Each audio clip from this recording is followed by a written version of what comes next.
Hey, before I get started with the show, I wanted to talk a little bit about settling.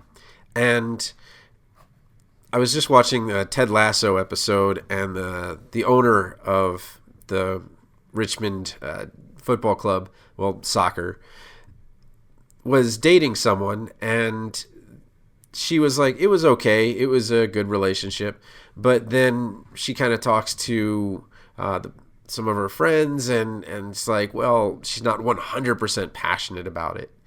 And I think that as you're going through this residency process, many of you are going to have this feeling of, I this is just not feeling right. I did everything right. I'm getting the interviews. I expected that residency is exactly what I want to do. But what you may find is that some of the things that you thought about residency that were going to kind of take you to the next step, well, they're a little bit different than you expected. And so I'm excited to have Keaton Higgins on, who is a P3 finishing up at the University of Iowa. And his undergrad led him to get an athletic training degree. And he has a parent who was a physical therapist, and he was thinking about physical therapy and then went into pharmacy. And he's not 100% on what he's going to do, but I guarantee after you listen to him, you know that he's 100% he's going to be successful in whatever he tries for. But it's really more about taking a lot of time to explore and think about what are some of the other possibilities, or how do I want to focus my residency in such a way that I can do something that I'm really happy about. Because no matter what residency you get, it's not going to be 100% fit. And I've heard over and over again that students love PGY2 and they kind of suffer through PGY1. And the reason for that is PGY2 is doing all the electives or all the rotations in your specialty, where PGY1, it's like, all right, well, I want to do cardiology, so maybe you get, a quarter of your electives in cardiology, but you still have to have that rounding and well-roundedness that comes from being a PGY1. And so there's a lot more excitement when your job or your career really fits what you like. So Finding a Unicorn Job for Pharmacists, it's an audiobook that I put together. Mike Lenz is the narrator, who actually is doing narration as his full-time job. He used to own a pharmacy and was mayor of his town, so kind of a neat guy. But anyway, let's get on with the show here. Keaton Higgins, really exciting guy to listen to. Really just shows what really works when you have something that you're excited about, and why it's so important when you're choosing your residency topics to not just say, okay, I've done this one before, but to have something you are so excited about that you clearly are, your energy, your excitement, all of that are clearly better than the other candidates. So again, you need my help, residency.teachable.com, or email me at tonythepharmacist@gmail.com. Hey, welcome to the Pharmacy Residency Podcast, a member of the Pharmacy Podcast Network. I'm here with Keaton Higgins, who is a certified athletic trainer, but is also in pharmacy school. And I wanted to talk to him about his journey. And I'm specifically interested in how ambulatory care, which is when we're helping with all these chronic disease states. But really, as a pharmacist, we don't necessarily get into the exercise component, or we get into part of the wellness component.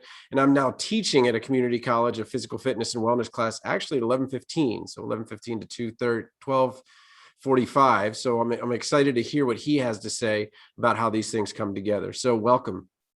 Yeah, thanks for having me, Tony. Excited to be here. All right. Well, tell me a little bit about your journey. Everybody's a little bit different. So how did you get to Iowa's pharmacy school? Yeah, that's a great story. So just starting from the beginning, I was born and raised in a small town in northern Iowa. It's called Belmont, about 30 minutes south of the Clear Lake Mason City area, if you know where that's at. Okay. Pretty early on in my life, I found out that, or I realized that we're put on this earth to help each other. My mom's a physical therapist, and my dad used to build and design customized wheelchairs for people with disabilities. Okay. So pretty early on, I figured that out, and then healthcare was a pretty obvious route for me throughout my life. So fast forward a few years, my senior year of high school, I got my first job in a pharmacy. At that time, I wasn't necessarily interested in being a pharmacist. It was just good medical experience, good references, good job to have as a senior in high school. Actually, I was interested in becoming a physical therapist, just like my mom. So I headed to my undergraduate at University of Northern Iowa with the goals of becoming a physical therapist and majoring in athletic training. Well, as the years went by, I got a job up in Cedar Falls as a certified pharmacy technician just to kind of pay the bills and things like that. But throughout my curriculum as an athletic training student, I was falling more and more in love with the rehabilitation and preventative medicine aspects of athletic training. But I was falling out of love with the actual rigor and demands of the actual job of becoming an athletic trainer, as long as falling out of love with the aspects of physical therapy as a whole. At the same time, I was becoming more and more interested as my job as a pharmacy technician in a pharmacy, just the patient interactions, learning about the medications, and just seeing the impact that we can have on our population as the most accessible healthcare provider that pharmacies and pharmacists can have. So with that, I made the decision my junior year of undergrad to switch from pre-physical therapy to pre-pharmacy. I started the pre-pharmacy club and then finished up my curriculum there while maintaining my degree in athletic training. And then once I graduated, I sat for my boards and became an accredited athletic trainer and got accepted into the University of Iowa as a pharmacy student with a goal of integrating my education of athletic training into pharmacy to become a sports pharmacist and kind of integrate pharmacists into the sports medicine world. So along with that, jumping into my first, I'm a third year pharmacy student now. So throughout my time in pharmacy school, I've discovered there's a huge need for strong leadership and advocacy for a profession. Because when I have to sit down and have these conversations with people, they're like, well, how can a pharmacist help in a sports medicine team? And I started diving into, well, these are all things that pharmacists are capable of doing. And they're like, well, I had no idea they could even do this. And it's become so obvious to me that not only the general population, but pharmacists themselves have no idea how they could be utilized their skill sets within different populations and different avenues of their careers. So with all that information, that's brought me here, and I've spent the last few years really diving into the non-traditional pharmacy pathways, trying to educate not only myself, but my peers and and other colleagues, just how versatile a pharmacy education can be. And for myself, looking into how I can utilize my undergraduate degree in athletic training and my future as a pharmacist into really maximizing the things that I'm passionate about to producing the best value that I can as an individual. Okay, so let's actually start with a lot of people have been applying to summer internships, many at the Mayo. I helped them with their cover letters and things like that. You were an executive intern here locally at IPA, right? That is correct. Yeah. Yeah. So tell me a little bit about what went into your application, what you talked about when you were going to become an executive intern, and maybe tell me a little bit about the internship itself. And I believe that since it's IPA, you're definitely going to have a platform for moving what you want forward. Exactly. Yeah. So a lot of aspects kind of piled into me making the decision to apply and then eventually being accepted as the intern. But the biggest things I would say, one is as I've gone through the curriculum as a pharmacy student, I haven't necessarily fallen in love with any of the particular things that we're learning about, the cardiology or the oncology, but I do have a very strong respect for the curriculum and what we need to learn as pharmacists. But along the way, what's the one thing that almost all pharmacy students hear right off the bat? It's not what you know, it's who you know. So one of my favorite things about being a pharmacy student is connecting with people and getting to know them and learning about their diverse paths and things like that. So that, though, the general lack of specialized interest that I had, plus the actual interest in learning about people and learning about influencing people and decision making. Those two things, along with just another avenue to explore those non-traditional pathways, which I mentioned earlier. Those are the three main things, along with one of my, I would consider a close mentor, my Anthony Pudlow. He was very influential in my decision to apply for it. Okay. Unfortunately, I only got to spend about a month with him at IPA until he moved to Tennessee and took on the director position there. But all those things combined, plus a lot more, really influenced my decision to apply for that position, and just understanding how, going back to my interest in advocating for the profession, all those things kind of tied together perfectly to what came together as one of the most challenging, but one of the most rewarding summers of my entire life as the executive intern. During my time there, I spent a lot of time, meeting with people all across the state of Iowa that had incredible jobs and things that you never even think about pharmacists doing. Two, I worked on projects that help advance the profession, including the Test and Treat Toolkit, which, as you may know, Iowa just passed a law that allows pharmacies to test and then treat for flu and flu and strep throat. So I did a lot of work with that as well, just kind of producing content to help our IPA members implement these new services into their pharmacies and just growing the impact that they can have on their communities. Along with that, other things, reaccreditation things I worked on, and overall, it was just an incredible experience, and I wouldn't trade it for the world. Yeah, it was a little bit of a surprise to see the language that we are not allowed to prescribe COVID materials. So that was just kind of a, again, maybe it'll go to the States or something like that. But I know kind of New York, that area is definitely on a different playing field in terms of what a pharmacist can do inside of VA ambulatory care, what a pharmacist can do, and so forth. So what I really want to know is, how do you integrate what you know about exercise and sports and things like that?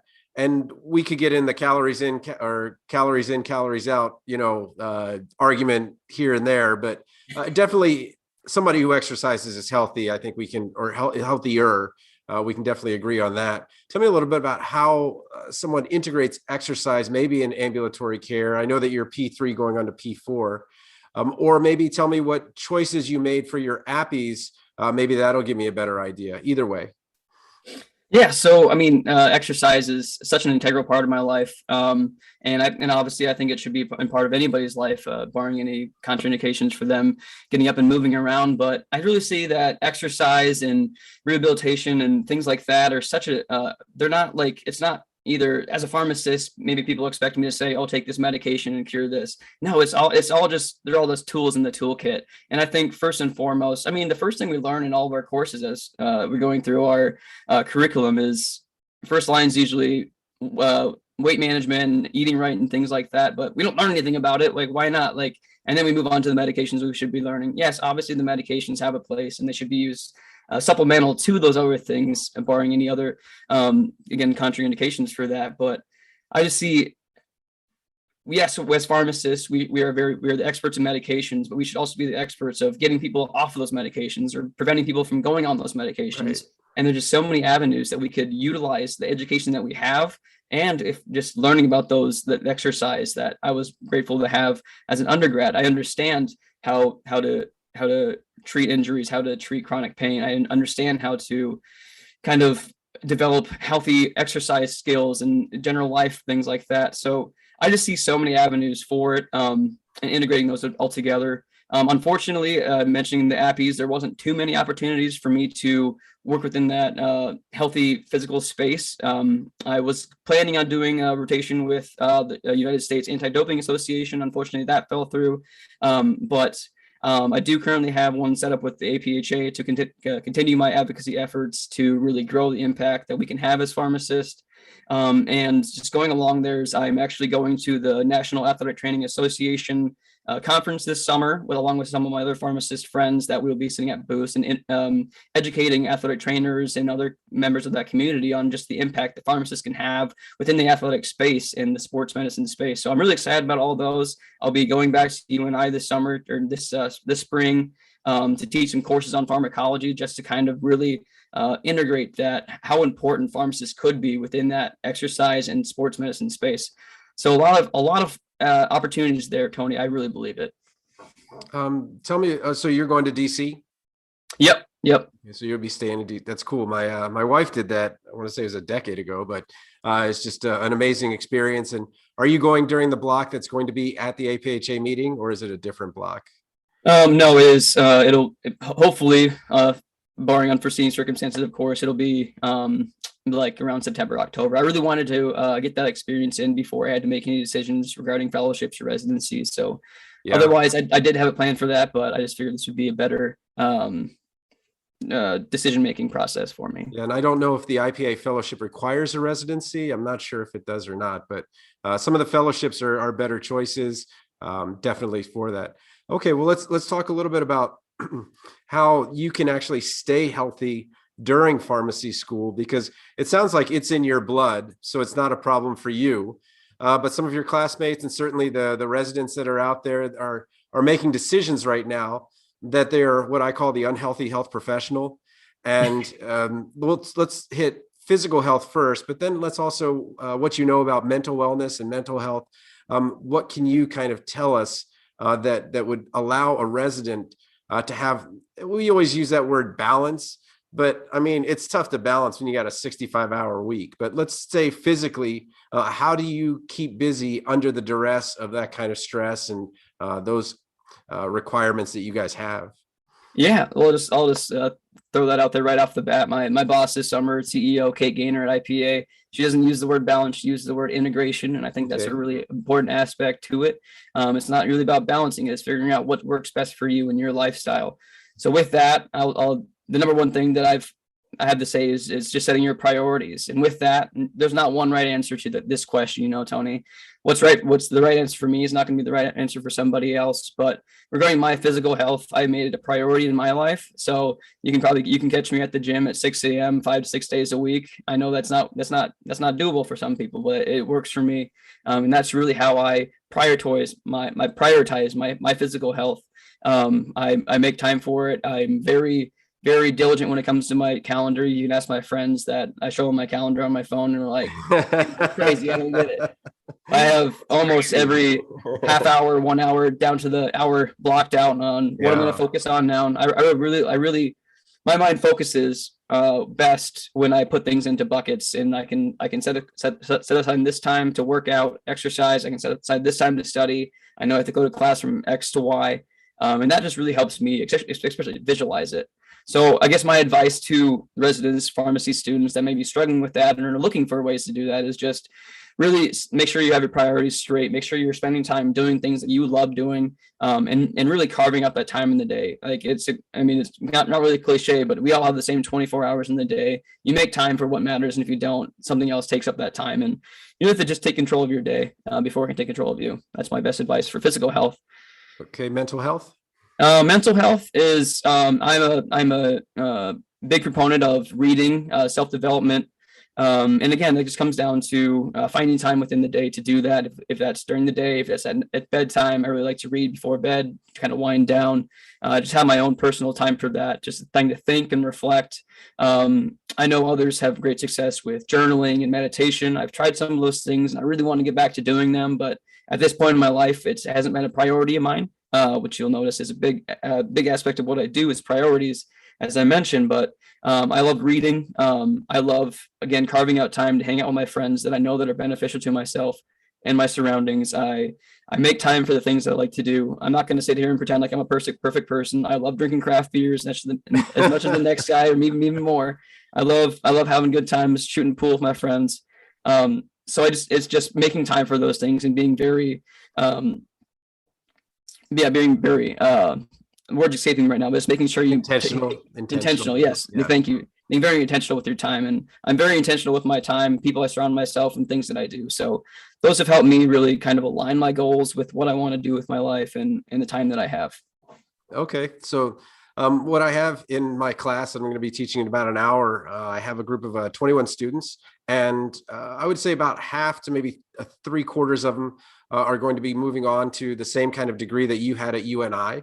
What were the things that in undergrad, maybe freshman, sophomore, junior year, you were happy that you got, or maybe there was one or two things that you missed? So what is it in undergrad that you feel was just so valuable when it came to getting into graduate school and then succeeding in professional school? I would just say, number one, mentorship, reaching out to somebody that has similar or adjacent goals that you always have, that have found success in that area. One thing that I have learned, especially in pharmacy school, but even in undergrad, is people are so willing to sit down and talk to you. Like I just reached out to you and we set this up. I didn't expect that to happen, but actually one of the biggest pieces of advice I got was actually my P1 year of pharmacy school is, if you reach out to somebody and they say no to you, it's a win-win situation.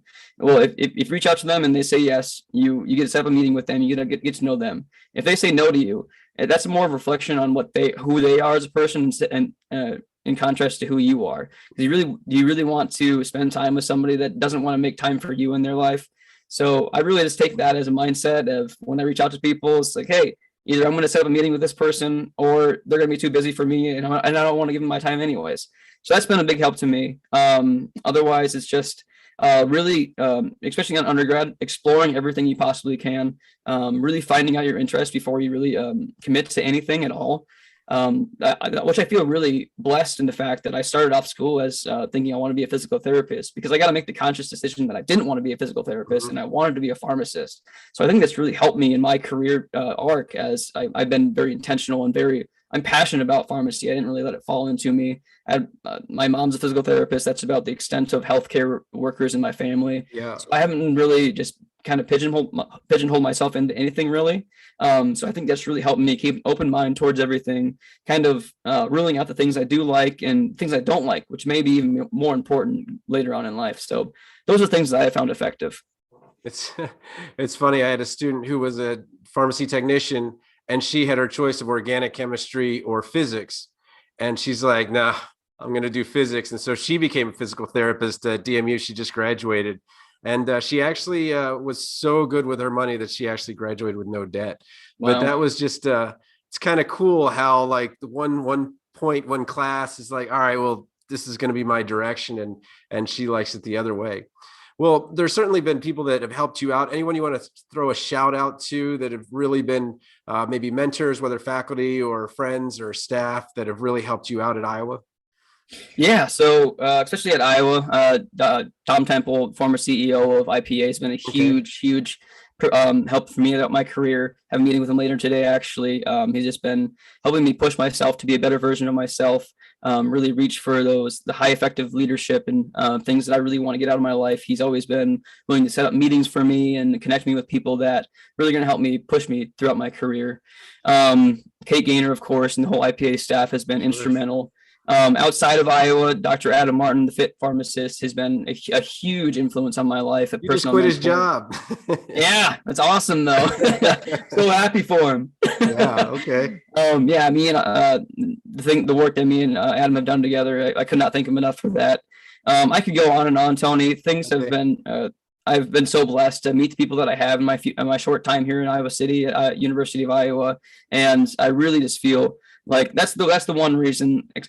And going on a tangent now, I work or I volunteer for one of the organizations at our school. It's called the Pharmacy Student Ambassador Network. Our job is just kind of show students around, kind of influence them to come to the University of Iowa, if you will. But the one thing that it rang true for me, but I have no problem sharing with anybody else, is just the faculty and everybody associated with the University of Iowa College of Pharmacy is so welcoming and is always willing to and wants to see every student succeed in their own way. So they're willing to go out of their way.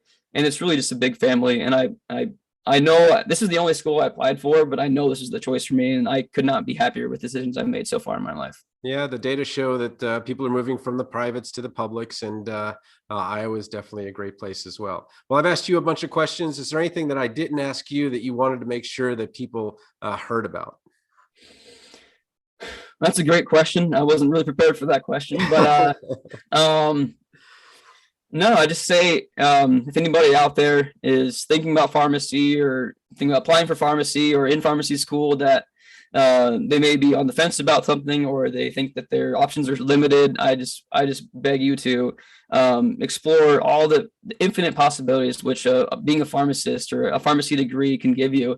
Think of less of it as a piece of paper that's going to give you a job, and think of it more as a skill set that you're developing throughout your 4 years of pharmacy school to help you propel yourself into any aspect that you want to control and to do in your career. So I wake up every day excited about my future. I know my friends feel the same way. And I couldn't be happier with the choices we made, and I can't wait for the future of pharmacy and the future that we're about to build for all of ourselves. Well, I'm going to make a prediction. There isn't a sports medicine master's degree, but I bet if there is one going to happen, I bet that you would be the sports medicine pharmacist master's degree dean or whatever it is. But I bet you would actually make the degree that would work for you or something like that. So I'm really excited for your future. We'll actually meet if you go to APHA, or sometimes I end up at the IPA thing. So I guess, did you go to legislative day, or are you hitting legislative day?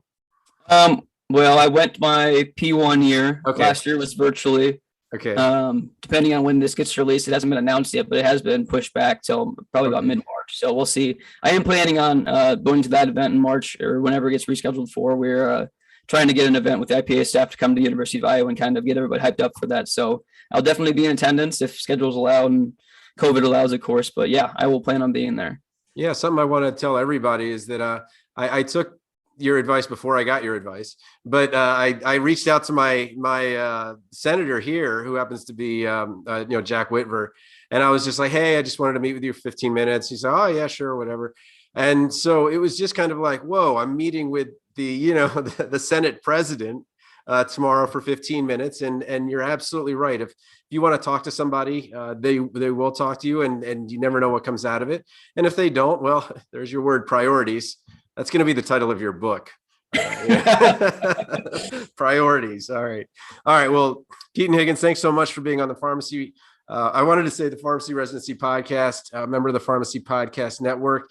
So excited to have you on. Your energy is clearly infectious. And I think that APHA is going to be, who knows, maybe you're going to end up as the APHA fellow next year. I've talked to many of them, and it's just a really, really cool thing. So thanks again for being on. Yeah, thanks, Tony.